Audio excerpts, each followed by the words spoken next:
आज मैं आपको साउथ इंडियन टमाटर की चटनी बनाना बताती हूँ कैसे बनाई जाती है। ये खाने में तो टेस्टी होती है, उसे बनाना और भी ज़्यादा आसान है। आप इस चटनी को इडली, डोसा, बड़ा, चावल आप किसी के साथ भी खा सकते हैं। तो चलिए बनाना शुरू करते हैं। टमाटर की चटनी बनाने के लिए 1 टेबल स्पून ऑयल हम इस पैन में डाल देते हैं। ऑयल को गर्म होने देते हैं। ऑयल हल्का गर्म हो गया है। अब इसके अंदर 1 इंच अदरक का टुकड़ा डाल देते हैं, 2 लहसुन की कली, 1 मीडियम साइज की प्याज, 2 हरी मिर्च, 3 से 4 सूखी वाली लाल मिर्च। अब सभी चीज़ों को मीडियम फ्लेम पे हम हल्का सा सॉफ्ट कर लेते हैं। अब ये प्याज हल्की सॉफ्ट हो गई है। ये हमने 3 मीडियम साइज के टमाटर लिए हैं, उसे हम डाल देते हैं। चटनी के अंदर खट्टापन आए उसके लिए हमने थोड़ी सी इमली ली है, वो भी डाल देते। टमाटर को मिक्स कर देते।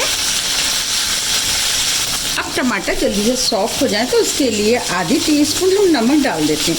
नमक आप अपने टेस्ट के अनुसार थोड़ा सा कम या ज़्यादा भी कर सकते हैं। नमक को मिक्स कर देते। ये चटनी बनाना जितना आसान है, खाने में उतनी ही ज़्यादा टेस्टी लगती है। अगर आपके पास टाइम नहीं और आपको चटनी बनानी है तो अब आप इस चटनी को बना सकते हैं। आप इस चटनी को इडली, डोसा, बड़ा, चावल, उत्पम आप किसी के साथ भी खा सकते हैं। अब इसे ढक देते हैं और मीडियम फ्लेम पे 3 से 4 मिनट के लिए टमाटरों को सॉफ्ट होने देते हैं। 4 मिनट करीब हो गए हैं। अब ये टमाटर भी सॉफ्ट हो गए हैं। अब फ्लेम को ऑफ कर देते हैं। अब टमाटरों को ठंडा होने के लिए इस बाउल में निकाल लेते हैं।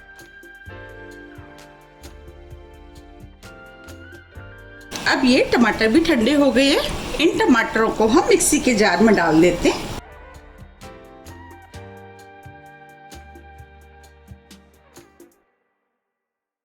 अब टमाटरों को हम मिक्सी से महीन पीस लेते हैं। अब ये चटनी पीस के तैयार हो गई है। अब इस चटनी को इस बाउल में निकाल लेते हैं। ये हमने चटनी को बाउल में निकाल लिया है। आप चाहें तो इस चटनी को इस तरीके से भी खा सकते हैं और आप चाहें तो इसमें तड़का भी लगा सकते हैं। हम इसमें तड़का लगाएंगे, उससे इसका टेस्ट और भी अधिक बढ़ जाएगा। अब चटनी के लिए तड़का बना लेते हैं। उसके लिए 1 टीस्पून ऑयल हम तड़का पैन में डाल देते हैं।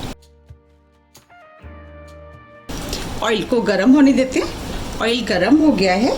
अब इसके अंदर आधी टीस्पून राई डाल देते हैं और राई को तड़कने देते हैं। राई तड़कने लगी है। अब इसके अंदर 1 चुटकी हींग डालेंगे, 5 से 6 करी पत्ते।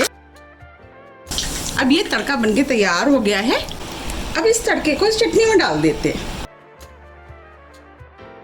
अब चटनी में मिक्स कर देते। देखिए कितनी बढ़िया चटनी बनके तैयार हुई है। इस चटनी को आप किसी भी एयरटाइट डब्बे में भर करके फ्रीज में 3 से 4 दिन के लिए रख सकते हैं और जब भी खानी है आप निकाल करके खा सकते हैं।